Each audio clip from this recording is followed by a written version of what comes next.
أيها الإخوة والأخوات، السلام عليكم ورحمة الله وبركاته.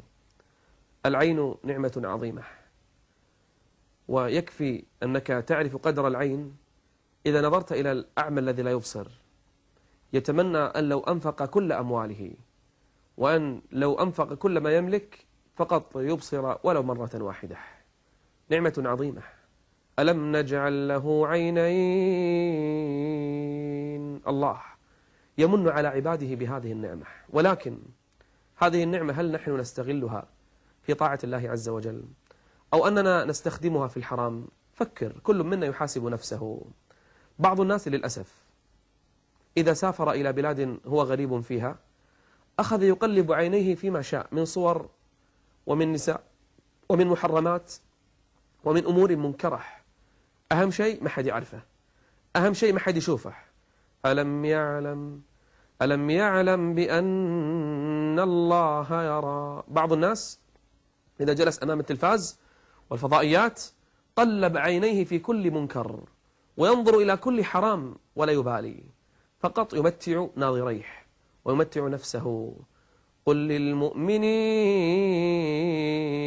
شوف الأسلوب. الله جل وعلا يقول للنبي عليه الصلاة والسلام: يا رسول الله أخبر أهل الإيمان. قل لهم.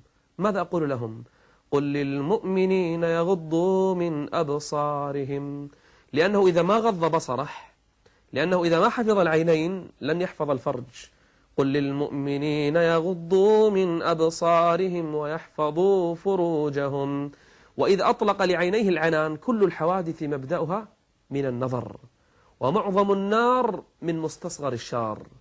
اسمعوا قصة رجل كان يعمل مؤذنا في زمان قديم، يعمل مؤذنا، وكان الأذان في الماضي يرقى الرجل على سطح المسجد، أعلى المسجد، ويؤذن. ما عندهم سماعات وميكروفونات وغيرها مثل اليوم. وكان كلما رقى سطح المسجد نظر إلى بيت من البيوت فيه فتاة، كان ينظر إليها ويمتع ناظريه بها حتى تعلق قلبه بها، مع أنه يؤذن، لكنه لم يغض بصره، لكنه ما اتقى الله في نعمة العين. نزل الرجل يوم من الأيام فطرق الباب على ذلك البيت، فخرجت تلك الفتاة فقال لها: أريد أن أتزوجك، أريد الزواج منك، أنا أحبك، أنا أعشقك. فقالت له: لا يمكن. قال لها: لما؟ قالت: أنا لست مسلمة، نصرانية. قال: وماذا في الأمر؟ لا بأس. قالت له: لا، تتنصر وإلا لا يقبل أبي بالزواج. قال: هو ذلك. فترك دينه ودخل في دين النصرانية، ارتد ودخل على البيت ليتزوجها، فسقته من الخمر فشرب، وأكل من الحرام وشرب من الحرام، وكان يرقى على سطح منزلها يوم من الأيام وهو ثمل سكران، سقط من أعلى المنزل وهلك الرجل وزهقت نفسه على غير دين محمد عليه الصلاة والسلام. بدأ الأمر بما؟ بنظرة. قل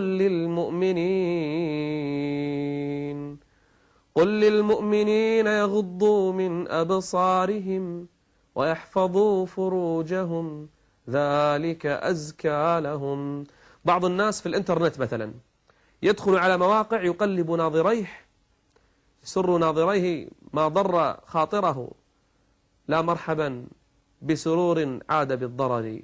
بعض الناس يقلب ناظريه في الإنترنت مثلا، يقلب عينيه في صور محرمة وصور خليعة. أهم شيء ما في أحد يشوفه، ما في أحد يراه. ألم يعلم بأن الله يرى، ألم يعلم بأن الله يرى. بعض الناس يروح الأسواق، يذهب إلى الأسواق، يتجول في الأسواق يمنة ويسرة ويشاهد هذه وينظر هذه الصورة ويتمتع بهذا المنظر ويفعل كذا وكذا. يا أخي الكريم، هذه العين سوف تسأل عنها يوم القيامة عند الله جل وعلا، سوف تنطق وتشهد عليك عند الله جل وعلا يوم القيامة. ولا تقف ما ليس لك به علم إن السمع والبصر والفؤاد، البصر، إن السمع والبصر والفؤاد كل أولئك كان عنه مسؤولا. وإذا خلوت بريبة في ظلمة والنفس داعية إلى الطغيان فاستحي من نظر الإله. استحي، لا تقل ما في أحد يشوفني، استحي من نظر الإله. فاستحي من نظر الإله وقل لها إن الذي خلق الظلام يراني، إن السمع والبصر والفؤاد كل أولئك كان عنه مسؤولا. نعم، سوف تسأل عن عينيك عند الله عز وجل يوم القيامة. جعل الله عز وجل لك العينين، هل متعت عينيك بقراءة المصحف؟ من أراد أن يحبه الله عز وجل أو يحب الله جل وعلا فلينظر في المصحف. انظر في خلق الله عز وجل في الكون، انظر في السماء، انظر في النجوم. أفلم ينظروا إلى السماء فوقهم كيف بنيناها وزيناها وما لها من فروج. انظر في ملكوت السماوات والأرض، انظر في خلق الله جل وعلا، انظر في الأرض وهذه النباتات وهذه الأشجار وتلك الزهور. متع عينيك وتفكر. الذين يتفكرون في خلق السماوات والأرض ربنا، ويتفكرون في خلق السماوات والأرض ربنا ما خلقت هذا باطلا سبحانك فقنا عذاب النار. بعض الناس يتجول في الأسواق وينظر في المجلات، يفتح المجلات فإذا به ينظر إلى فلانة وينظر إلى فلانة ويمتع ناظريه نظر شهوة إلى النساء. هذا الرجل يوم القيامة يوضع الكتاب إن لم يتب إلى الله جل وعلا، يوضع الكتاب فيرى كتابه كل صغيرة كتبت، كل نظرة كتبت، كل شهوة كتبت، كل عين نظرت فيها إلى فلانة وإلى تلك الصورة وإلى هذا الفيلم يكتب في الكتاب. فترى المجرمين مشفقين مما فيه ويقولون يا ويلتنا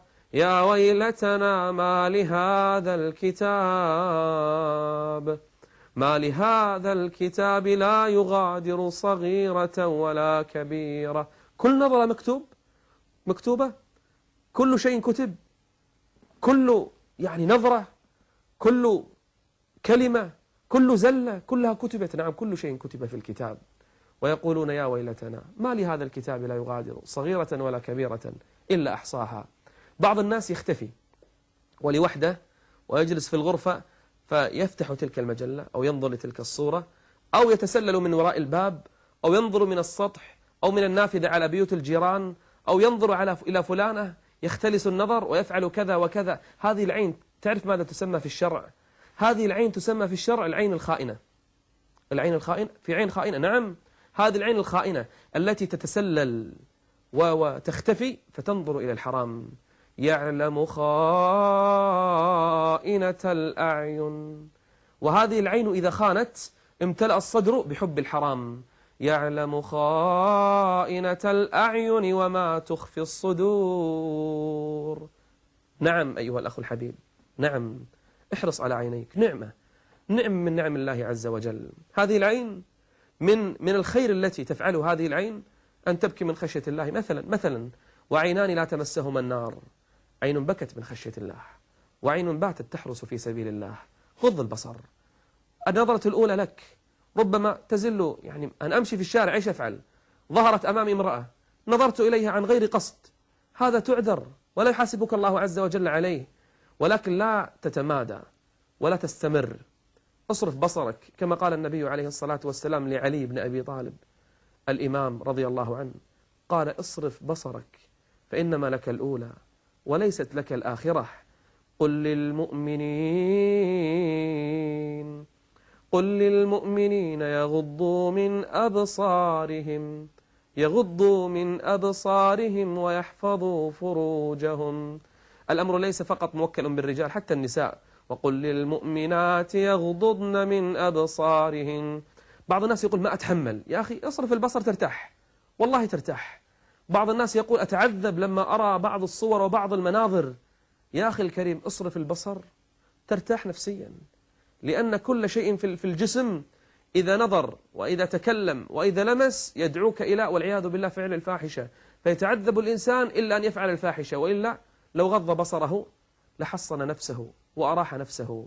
غض البصر إذا دخلت في الغرفة لوحدك وأطفأت الأضواء وأغلقت الباب وفتحت الجهاز الكمبيوتر ودخلت في مواقع الإنترنت، اعلم أن الله عز وجل يراقبك، والله عز وجل يراك. إذا كنت استحيت من الناس فالله عز وجل أحق أن يستحيا منه.